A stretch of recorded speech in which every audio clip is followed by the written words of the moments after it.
우리는 일상 속에서 하나님의 창조 신비를 자주 목격하지요.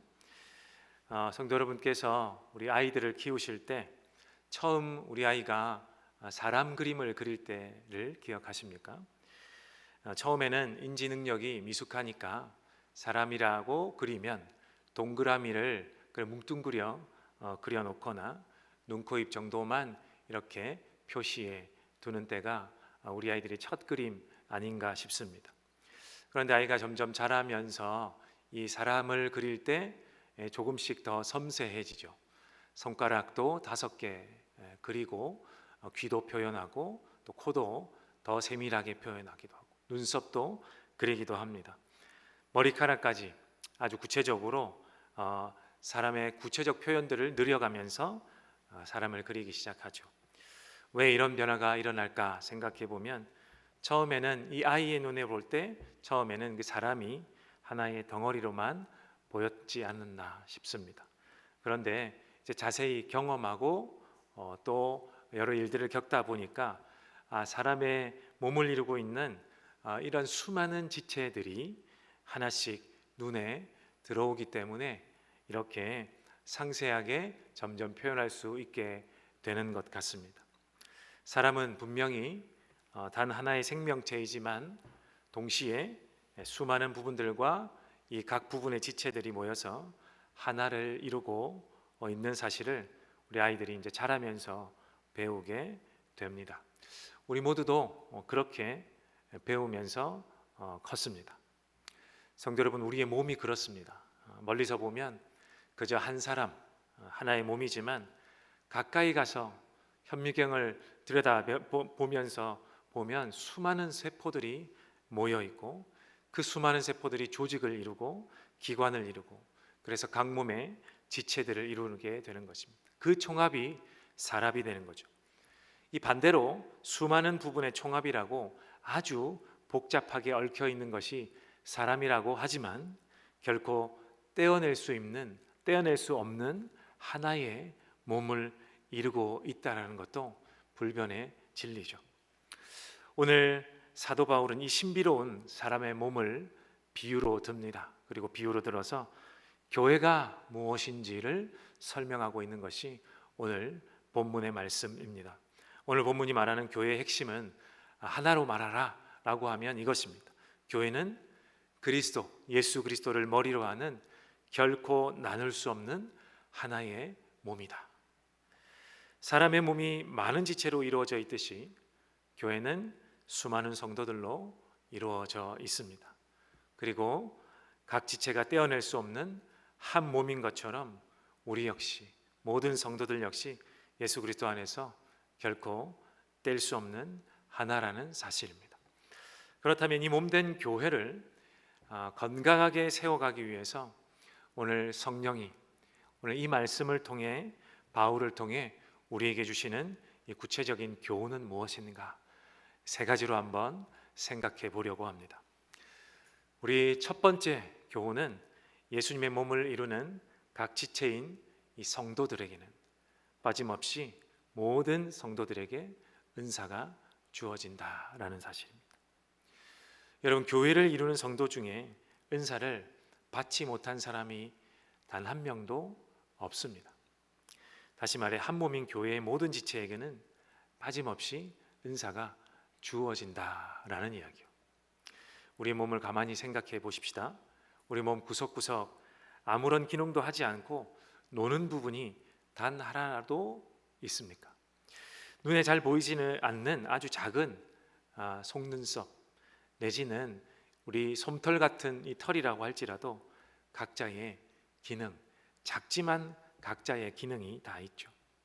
이 손톱 밑에 작은 살점 하나도 각자의 역할이 있다라는 것입니다. 저는 손톱 깎기를 자주 합니다.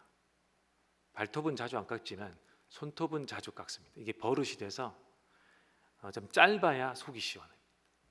길면 굉장히 거추장스럽고 매우 신경이 있습니다. 그래서 자주 깎습니다. 그런데 깎다 보면 우리 손톱 밑에 굳은 살들이 있지 않습니까? 근데 이것도 왠지 거추장스러워 보일 때가 있으면 깎아버립니다. 그런데 어느 날은 바싹 깎았어요. 근데 이게 너무 바싹 깎은 나머지 자꾸 따갑기 시작한 거죠. 그러면 하루 종일 신경이 쓰이고, 컴퓨터를 할 때나 이 손을 쓸 때마다 이것이 자꾸만 온몸을 뒤틀리게 만들 때가 있습니다. 우리의 몸은 그렇습니다. 이런 굳은 산 하나도 제 기능이 있는 것입니다. 거기 붙어서 다른 것들을 막아주는 것이죠. 이처럼 우리의 몸의 모든 지체는 각자에게 고유한 역할과 기능이 주어져 있다라는 것이죠. 그리스도의 몸으로 비유되는 교회, 이 교회도 정확히 이와 같습니다. 그래서 바울이 교회를 사람의 몸에 비유하는 것입니다. 여러분이 예수 그리스도를 구주로 고백하는 그리스도인이 되었다면 성령께서는 교회를 위해서 여러분 각자에게 반드시 은사를 선물로 주십니다. 왜냐하면 모두가 각자의 역할과 기능이 있기 때문에 그렇습니다. 크고 작음은 상관이 없습니다. 그것이 아무리 작은 것이라고 할지라도 한 몸을 이루는 교회를 위한 기능을 하고 있다라는 사실입니다. 에베소서 2장 21절을 한번 보겠습니다. 그리스도 안에서 건물 전체가 서로 연결되어서 주님 안에서 자라서 성전이 됩니다.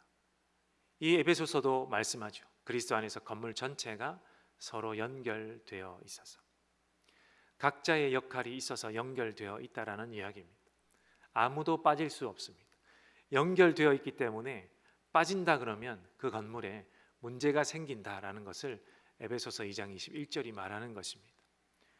이처럼 우리는 각자 연결되어 있기 때문에 각자의 고유한 역할이 있고 각자의 은사로 교회를 함께 만들어갈 역할, 지위, 직분 그리고 의무가 있다라는 것 우리가 잊지 않아야겠습니다.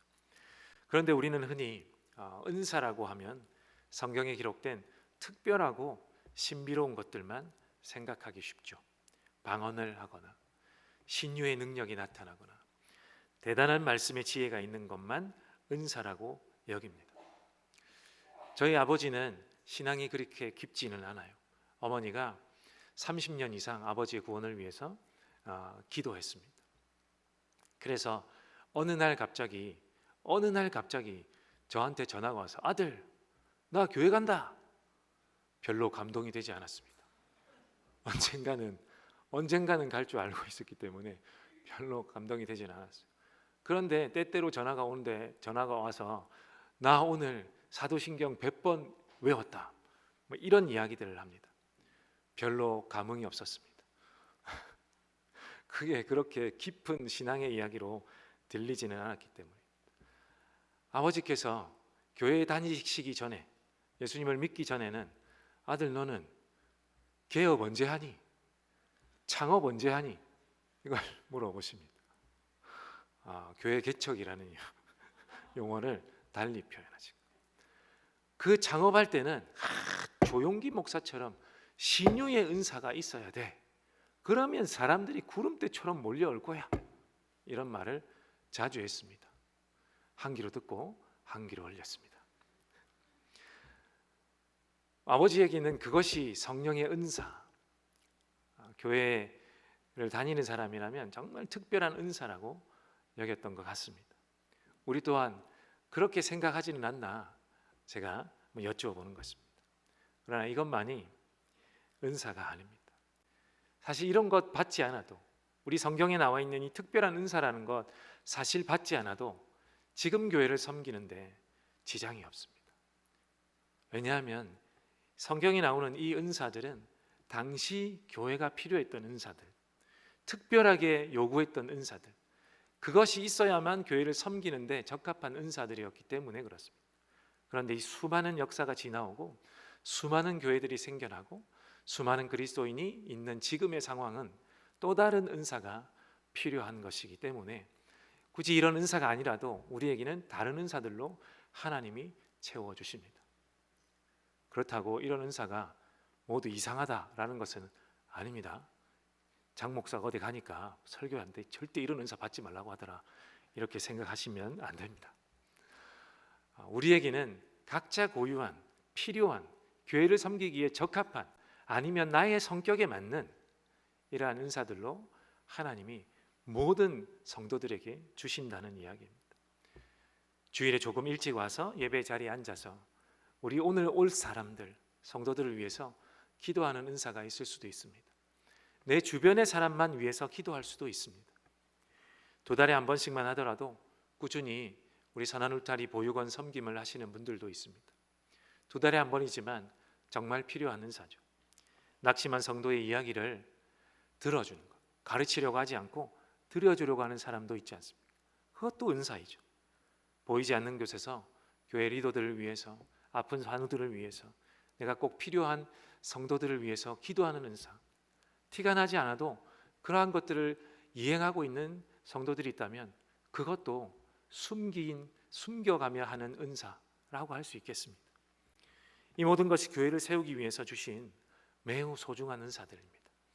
교회도 사람의 몸과 같다 했지 않습니까? 사람의 몸과 같아서 이런 작은 부분들이 하나씩 고장나거나 나는 보잘것없으니까 쉬겠다, 또는 나는 그냥 조용히 예배만 드리고 가겠다 라고 하는 사람들이 점점 늘어나면 그에게 필요한 은사들이 멈추었기 때문에 전체 교회가 영적인 불편함을, 조그만 고통이랄지라도 그 고통들을 느끼게 되고 겪게 된다라는 것입니다.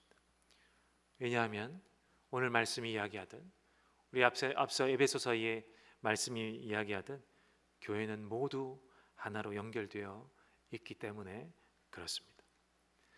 그러므로 성도 여러분, 하나님의 영적인 원리 안에서는 그저 주일에 예배만 딱 한 번 드리고 마당만 밟고 가는 이 선데이 크리스천이라고 하는 그러한 그리스도인들은 존재할 수 없고 존재해서는 안 될 것입니다. 누구든지 그리스도인이라고 하면 교회의 지체로서 반드시 한 부분을 책임지고 맡아야 하는 것입니다. 그것을 위해서 우리 모두에게 은사를 주셨다라는 것입니다. 그것을 위해서 그 은사를 주심으로 인해서 그 은사로 온 교회가 한 몸이 되어 한 예수 그리스도를 섬기게 하셨다라는 것입니다. 성도 여러분, 두 번째 오늘 말씀을 통한 교훈은 우리는 서로 받은 은사를 존중하여서 서로 높여주는 예수님의 하나된 몸이 되어야 합니다.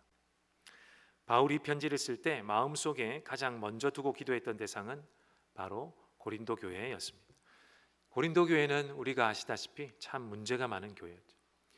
다양한 배경을 가진 사람들이 모여서 한 지체를 이루었기 때문에 여러 문제들이 없을 수 없었겠죠. 물론 하나님의 은혜로 성령의 은사도 풍성하게 받은 교회가 또한 고린도 교회입니다. 그런데 문제는 그들이 서로를 귀하게 여기지 못했다라는 것입니다. 서로가 서로를 귀하게 여기지 못했기 때문에 계속해서 문제가 생겼던 것입니다. 우리가 잘 알다시피 고린도 교회 안에는 심각한 파당의 분쟁의 문제가 있었습니다.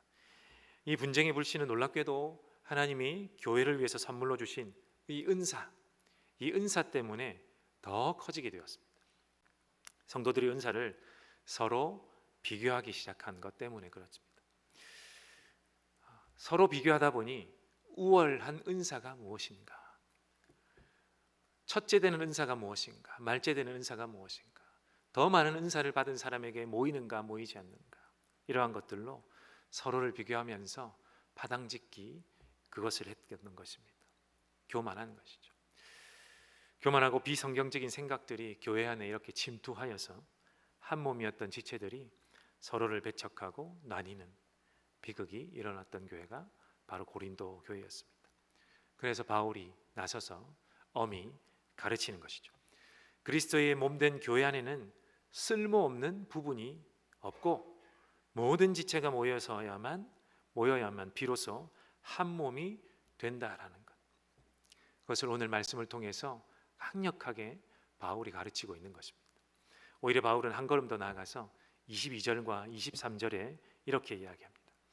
몸의 지체 가운데서 비교적 더 약하게 보이는 지체들이 오히려 더 요긴합니다. 그리고 우리가 덜 명예스러운 것으로 여기는 지체들에게 더욱 풍성한 명예를 덧입히고 볼품없는 지체들을 더욱더 아름답게 꾸며줍니다. 세상의 가치관과는 반대로 약하고 덜 귀해 보이는 부분이 더 큰 존중과 칭찬을 받아야 한다고 강조하고 있는 것입니다. 당시 교회 밖은 고린도라는 이 도시가 무역을 했기 때문에 이 수많은 돈이 오가고 부자가 하루아침에 부자가 되는 사람도 많고 부자가 많은 이러한 도시가 되었기 때문에 그 안에 편을 가르고 또 그 안에서 지위를 나누고 어떤 사람이 높은지 어떤 사람의 뒷배경을 내가 가지고 있는지 그것이 굉장히 큰 문제였기 때문에 서로 높아지려고 하는 것은 당연한 그러한 세상의 논리로 작용했습니다. 그 도시의 논리가 그러했습니다. 그 가운데 그 논리는 바울이 이야기하는 이런 논리는 교회에게는 적용되지 않는다. 오히려 더 낮아 보이는 사람, 채워지지 못한 것이 더 많은 사람이 높아져야 할 것이고 그 사람이 더 체험받아야 할 것이고 오히려 그 사람의 은사가 더 요긴하게 사용될 수 있다라는 것입니다. 그것이 하나님 나라의 원리요 교회의 원리입니다. 이스라엘 백성들도 그 광야에서부터 평균케 하는 서로 높아지려고 하지 않았고 평균함의 원리를 이루는 것으로 만나와 메추라기를 통해 하나님이 크게 교훈하셨던 것을 우리는 알아야 하겠습니다. 교회는 바로 그러한 곳이다라는 것을 바로 바울이 오늘 말씀을 통해서 가르치고 있는 것입니다. 사랑하는 성도 여러분, 그리스도 안에서 성도 개개인을 존중하는 것은 곧 그 사람이 받은 은사를 존중하는 것과도 같습니다. 왜냐하면 그 은사는 교회의 한 부분을 이루도록 성령께서 그 사람에게 이 맞춤형으로 그 사람의 캐릭터, 성격, 그 사람이 가지고 있는 환경, 내적인 환경, 외적인 환경 이러한 것들을 고려해서 주신 선물이기 때문에 그렇습니다. 그래서 모든 사람이 같은 은사를 가질 필요도 없고 가지지도 않습니다. 각자 다른 은사를 가지게 됩니다. 성령께서 우리를 보시고 주신 이 몸을 위해서 예수 그리스도의 몸을 위해서 주신 각 사람에게 맞춤형으로 주신 은사, 선물이기 때문에 그렇습니다. 그러니 내 눈에는 부족해 보이고 나와 색깔이 다른 은사를 가졌다고 해서 절대로 배척해서는 안 됩니다. 세상에서 이런 것은 통용되지 않아 이런 것이 오히려 교회에서 통용되지 않는 언어입니다. 성령이 주신 모든 은사는 차별이 없기 때문에 그렇습니다. 서로 인사를 있는 그대로 인정해주고 존중해주면서 오히려 부족한 부분을 나의 은사로 아름답게 꾸며주고 채워줄 때 그 사람이 또한 은사를 받은 것이다, 더 소중한 은사를 받은 것이다 라고 할 수 있을 뿐 지위고라를 나누거나 은사의 차별이 있는 것은 아닙니다. 그래야 우리는 비로소 건강하고 아름다운 예수님의 몸을 이루게 될 줄로 믿습니다. 우리 마지막 세 번째 교훈은 이 모든 은사 중에 가장 큰 은사가 있는데 이 가장 큰 은사 구하는 성도들이 되어야 한다라는 것입니다. 바울은 오늘 본문의 마지막 구절 31절에서 우리에게 아주 중요한 도전을 던지고 있습니다. 31절 말씀에 그러나 여러분은 더 큰 은사를 열심히 구하십시오. 이제 내가 가장 좋은 길을 오타가 났습니다. 가장 좋은 길을 여러분에게 보여드리겠습니다. 지체마다 받은 은사가 다 소중하고 차별이 없다라고 제가 말씀드렸는데 왜 갑자기 더욱 큰 은사를 바울은 더욱 큰 은사를 사모하라고 말하는 것일까? 과연 은사 자체에 혹시 계급이 있는 것은 아닐까? 아닙니다. 이 말씀 은사를 사용하는 받은 은사를 사용하는 가장 핵심적인 동기와 목적이 되는 것이 있다라는 거죠. 은사 중에 은사가 있다라는 거예요. 그래서 이 동기와 목적이 되는 더 큰 은사를 받고 그 위에 각자의 은사를 사용하라라는 것입니다. 우리 반석이 튼튼해야 하듯이 기초가 튼튼해야 하듯이 기초가 되는 이 은사를 구하고 더 좋고 가장 빛나는 그 은사를 밑바닥에 깔고 그 위에 여러분에게 고유하게 주신 그 은사를 사용하라 라는 말씀이라는 것입니다. 그 가장 좋은 길, 더 큰 은사가 무엇일까? 제가 13장은 길기 때문에 읽지 않았습니다. 13장으로 바로 이어지는 그 더 큰 은사는 바로 사랑이라는 은사입니다. 우리가 가장 먼저 추구해야 될 은사는 그래서 사랑이라는 것. 이 사랑이라는 은사 위에 성령께서 예수 그리스도를 머리로 해서 몸을 이루는 모든 성도들에게 각자 고유한, 필요한, 그 사람에게 맞는 공동체를 섬기기에 적합한 은사를 주신다라는 것입니다. 성도 여러분, 아무리 방언을 잘하고 천사의 말을 할지라도 이 사랑이 밑바탕이 되지 아니하면 소리나는 구리, 울리는 꽹과리 그 이상 되지 않는다라는 것이죠. 아무리 예언하는 능력이 있어도, 모든 비밀과 지식을 알고 있어도, 산을 옮길 만한 믿음이 있을지라도 사랑이 밑바탕이 되지 않으면 아무것도 아닙니다. 필요 없는 말에 불과하다는 것입니다. 하나님이 우리에게 은사를 주신 목적은 내 신앙을 과시하거나 내 의를 드러내라는 것이 아니지 않습니까? 오직 그리스도의 몸인 교회를 하나 되도록 사랑하고 사랑하고 사랑하고 섬기라 라고 주신 것입니다. 아무리 대단한 은사를 가졌어도 그 안에 사랑하는 그 마음이 빠져 있으면 그 은사는 오히려 교회를 쪼개고 성도들에게 상처를 주는 사탄의 무기가 되어버립니다. 고린도 교회가 바로 그러했기 때문에 교회가 파당짓고 분열하고 서로를 귀하게 여기지 않았던 것입니다.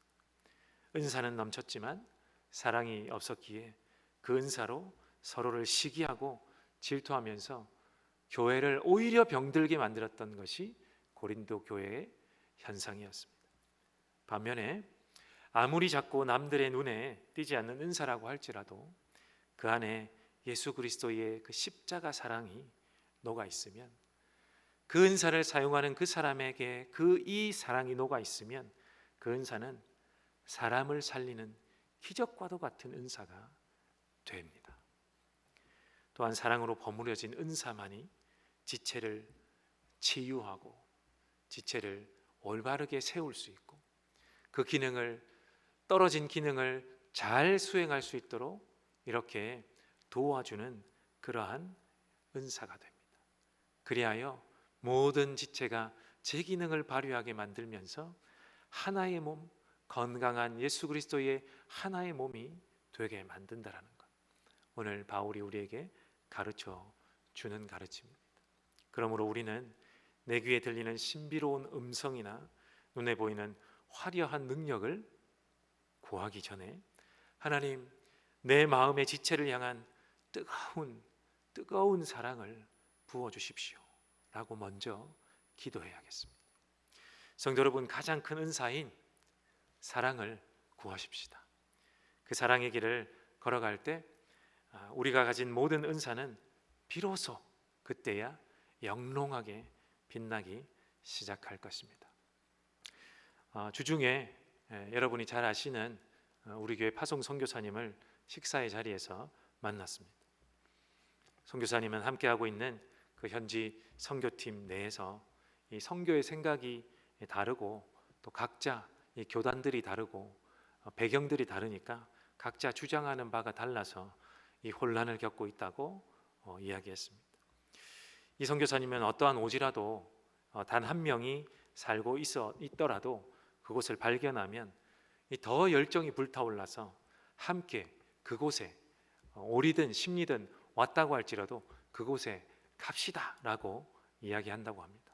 반면에 함께 갔던 다른 분들은 그렇게 이야기하는 이 선교사님이 못마땅한 것 같습니다. 그렇게까지 해야 하냐, 그렇게까지 하지 않아도 된다, 하나님이 다 하신다, 그렇게 혼자 열정 안 부려도 된다.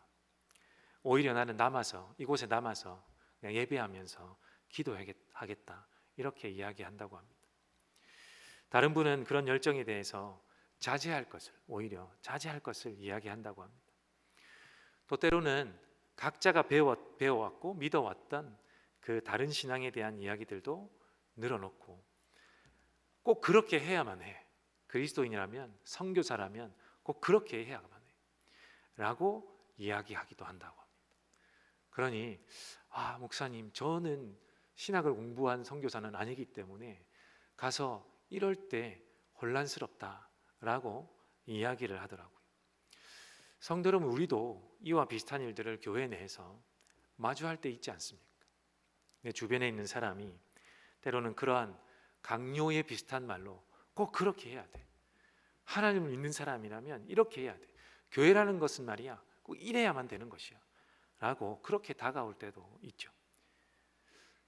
혹시는 그러한 말을 들을 때 혹시 나를 폄훼하는 말인가, 나를 가르치려고 내가 모자라다고 생각하는 건가 라고 생각이 들 때도 있어서 기분이 나쁘기도 하지 않습니까? 여러분, 이럴 때 어떻게 해야 하겠습니까? 그럴 때 오늘 말씀을 기억하면 좋겠습니다. 말하는 사람은 내가 은혜를 받은 은사를 이야기할 수 있습니다. 그러할 때 사랑을 담아서 나는 이러했어. 우리 아이 메시지 잘 알지 않습니까? 나는 이러했고 나의 경험은 이러했어. 이렇게 나의 경험으로 이야기해 주시면 좋겠습니다. 그리할 때 듣는 이가 존중할 수 있을 것입니다. 그리고 듣는 이는 그의 은사, 이 상대방의 은사를, 그리고 그의 은혜를 존중해 주시기를 바랍니다. 그러셨습니까? 대단하시네요. 하나님이 너무 사랑하시는 것 같습니다. 그럴 때 이렇게 오히려 존경을 표할 수 있을 것입니다. 성도 여러분, 이 둘 사이에는 결국 큰 은사가 꽃피었다는 사실을 여러분 느끼실 것입니다. 그것이 바로 사랑의 은사죠. 이 둘 사이의 대화 가운데는 먼저 사랑하는 은사가 있기 때문에 서로의 말을 존중해서 듣고 격려해 줄 수 있는 것입니다. 그리하면 그 은사대로 섬기는 일을 멈추지 않을 것입니다. 성도 여러분, 말씀을 맺겠습니다. 오늘 우리는 어제와 오늘의 말씀을 통해서, 어제 그 선교사님의 말씀을 통해서, 오늘의 말씀을 통해서 교회가 사람의 몸과 같아서 모든 성도가 유기적으로 긴밀하게 연결되어 있다는 사실을 깨닫습니다. 예수 그리스도의 피로 값주고 사신 교회를 이루는 여러분 한 분 한 분은 너무나 귀하고 소중한 존재입니다. 하나님은 여러분을 주님의 몸된 교회의 각 지체로 부르셨고 각자에게 알맞은 은사를 선물로 주셨습니다. 그 은사에는 결코 크고 작음이 없으며 차별도 없다는 사실을 기억하면 좋겠습니다. 우리가 이 사실을 늘 기억하면서 내게 주신 은사로 교회의 빈자리를 채우고, 또 지체가 낙심할 때 함께 울고 지체가 영광을 얻을 때 함께 기뻐하는 이 유기적인 아름다운 사랑이 꽃피는 공동체가 이루어 갈 줄로 믿습니다. 그러할 때 우리 교회는 이 세상이 감당치 못할 이 건강하고 영광스러운 교회가 될 줄로 믿습니다. 오늘 주일 하루, 그리고 다음 한 주 내게 주신 은사를 다시 한번 점검하면 좋겠습니다. 그리고 사랑으로 주님의 교회를 세워나갈 가슴 벅찬 기대를 품으면서 우리 기도로 준비하시는 저와 여러분, 그리고 기도를 통하여 그 은사를 발견하시고 그 은사를 사용하시는, 한 몸을 이루기 위해서 그 은사를 사용하시는 오늘 하루, 이번 한 주 저와 여러분 되시기를 주님의 이름으로 간절히 축원합니다.